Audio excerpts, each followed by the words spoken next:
दोस्तों आज हम पढ़ेंगे द डार्कलिंग थ्रश और इस पोएम को लिखा है थॉमस हार्डी ने। मैं आपको बता दूं कि इस पोएम का ओरिजिनल टाइटल था by the century's deathbed. एक बहुत ज़रूरी बात आपको बताने जा रहा हूँ, ध्यान से समझना। देखो, थॉमस हार्डी थे विक्टोरियन एज के पोएट। इंग्लिश लिटरेचर को अलग अलग एजेस में बांटा गया है, जिसमें से एक एज का नाम है विक्टोरियन एज। विक्टोरियन एज इसलिए कहा जाता है क्योंकि इस दौर में इंग्लैंड की क्वीन का नाम था क्वीन विक्टोरिया। तो मैं आपको ये बताना चाह रहा हूँ कि विक्टोरियन एज में इस दौर में सोसाइटी में बहुत ज़्यादा चेंजेस आ रहे थे। वेस्टर्न सिविलाइजेशन ख़त्म होती जा रही थी, कल्चर ख़त्म होता जा रहा था और लोग रिलीजन से दूर भाग रहे थे। इस दौर में साइंस ने बहुत तरक्की करी है और लोग लॉजिकल हो रहे थे।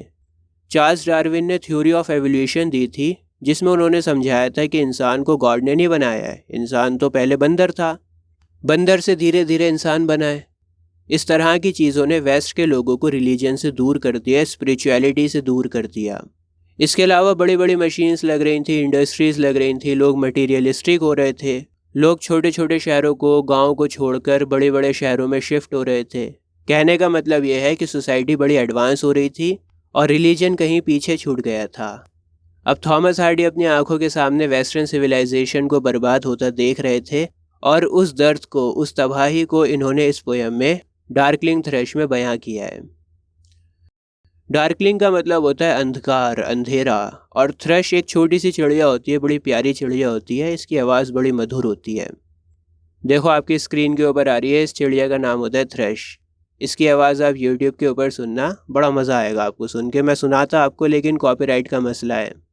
बहरहाल, तो पोएम में थॉमस हार्डी ने पहले तो आपको ये बताने की कोशिश करी है कि सब कुछ अंधकार में जा रहा है, सब कुछ बर्बाद हो रहा है, कोई उम्मीद नहीं है, सब अंधेरा ही अंधेरा है, पूरा माहौल डिप्रेसिंग है। लेकिन एकदम से क्या होता है, थ्रश चिड़िया की मधुर आवाज़ सुनाई देती है और इसकी आवाज़ होप देती है, जिंदा रहने की उम्मीद देती है। इसकी आवाज़ में होप है, उम्मीद है। मतलब थॉमस हार्डी आपको ये बताना चाह रहे हैं कि अभी भी थोड़ी बहुत उम्मीद है, शायद हमारी वेस्टर्न सिविलाइजेशन दोबारा से जिंदा हो जाए, शायद लोग दोबारा से रिलीजन पर वापस लौट आए, स्पिरिचुअलिटी आ जाए उनकी ज़िंदगी में, जो खोखलापन आ चुका है उनकी ज़िंदगी में वो ख़त्म हो जाए, शायद सब कुछ पहले की तरह रिस्टोर हो जाए। बेशक अंधेरा है, अंधकार के बादल मंडरा रहे हैं, लेकिन शायद एक नई सुबह हो जाए, शायद ये अंधकार ख़त्म हो जाए। दोस्तों, बिल्कुल आसान लैंग्वेज में आपको पूरी पोएम समझाऊंगा। आप सभी का English for all YouTube channel में स्वागत है। चलिए शुरू करते हैं। आई लैंड अपन अ कॉपिस गेट। लैंड का मतलब होता है लीनिंग। कॉपिस गेट देखो इस तरह का होता है, जंगल में बना होता है ये लकड़ी का।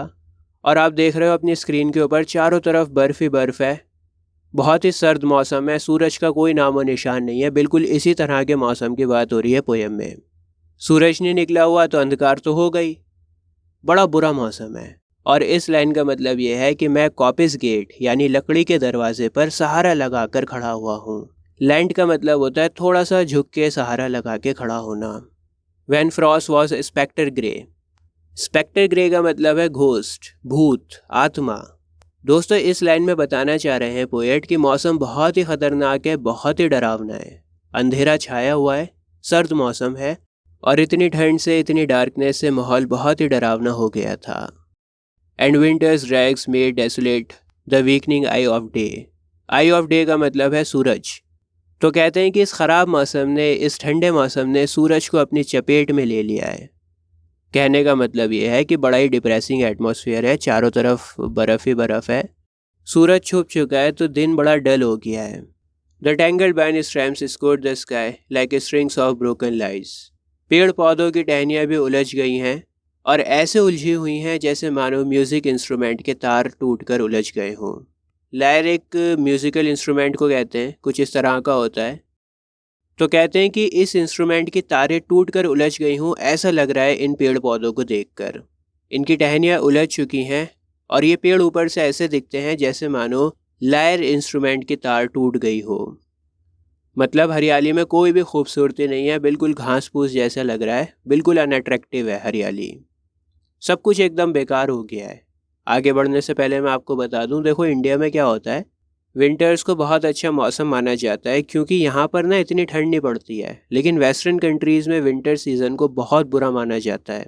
वहाँ पर समर को अच्छा मानते हैं तो थॉमस हार्डी को ये विंटर का सीज़न बिल्कुल भी पसंद नहीं आ रहा है। विंटर के ख़राब सीज़न से वो ये बताने की कोशिश कर रहे हैं कि सोसाइटी कितनी ख़राब हो चुकी है, कहीं पर भी मज़ा नहीं है, कहीं पर भी खूबसूरती नहीं है, हमारी वेस्टर्न सिविलाइजेशन बर्बाद हो रही है। टैंगल्ड का मतलब यहाँ पर है उलझा हुआ। बाइन स्टेम्स का मतलब है पेड़ पौधों की टहनियाँ। स्कोट द स्काई का मतलब है आसमान में उलझती हुई। मतलब जब पेड़ ऊपर की तरफ जा रहे हैं तो टेढ़े मेढ़े होते हुए जा रहे हैं, उलझते हुए जा रहे हैं, उनमें कोई भी अट्रैक्टिवनेस नहीं है, बड़े बेकार लग रहे हैं। ऐसा लग रहा है म्यूज़िकल इंस्ट्रूमेंट की स्ट्रिंग्स टूट गई हों। स्ट्रिंग्स कहते हैं म्यूज़िकल इंस्ट्रूमेंट में जो तार लगी हुई होती है। लायर तो मैंने आपको बता ही दिया।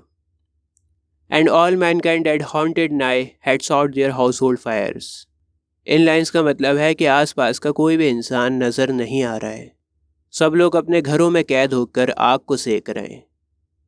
माने लोग जो है ना वो बहुत डल हो चुके हैं, बहुत बोरिंग हो चुके हैं, बड़े लेज़ी हो चुके हैं, अपने घर में बैठे हुए हैं, उनकी लाइफ में कोई भी मीनिंग नहीं है, अपने घर में ही पड़े हुए हैं और घर में आग को सेक रहे हैं, फायर को सेक रहे हैं।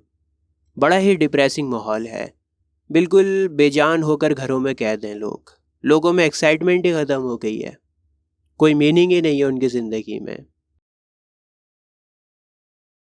The land sharp feature seem to be the century corpse outland.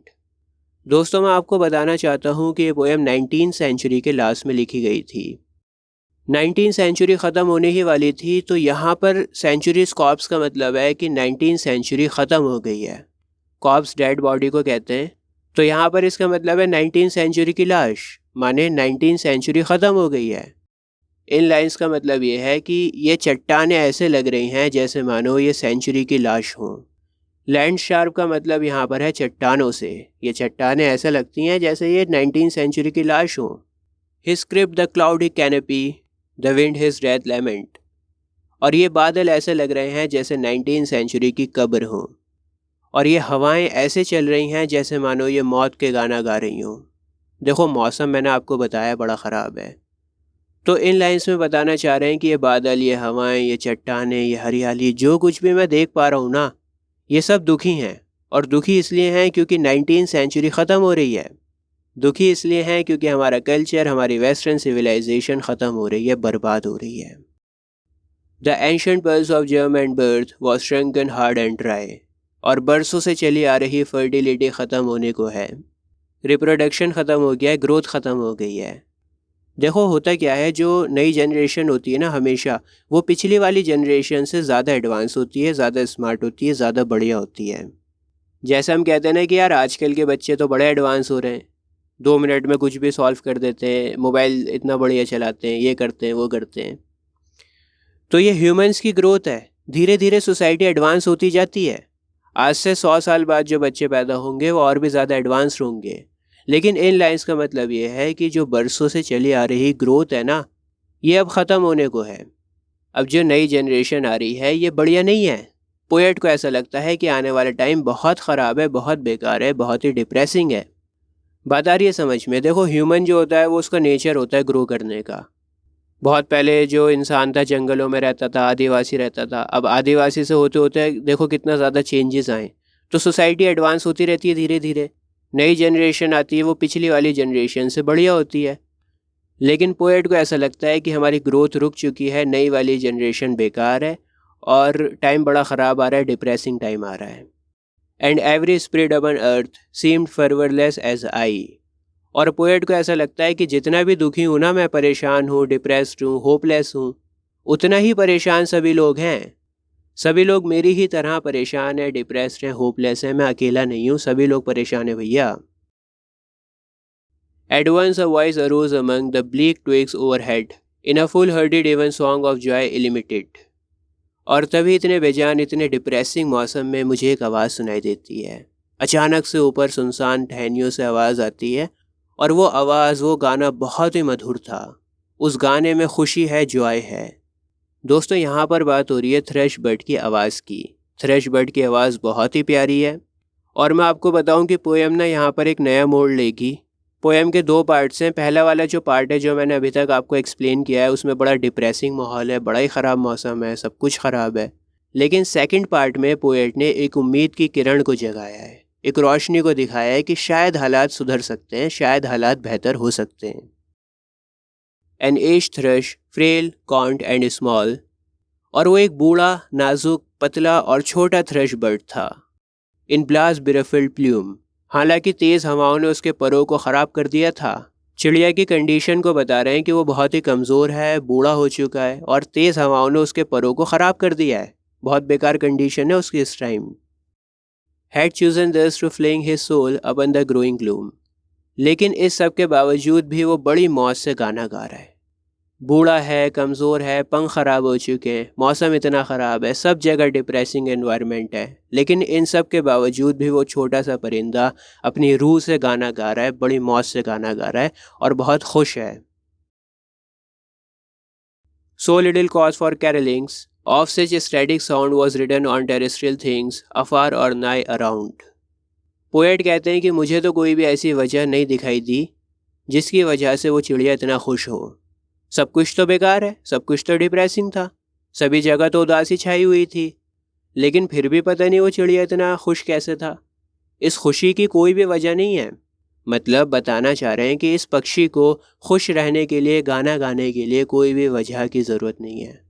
अपना मौज में लगा हुआ है, चाहे मौसम बेकार हो, उसके पर ख़राब हो, कुछ भी हो, लेकिन वो अपनी मौज में लगा हुआ है।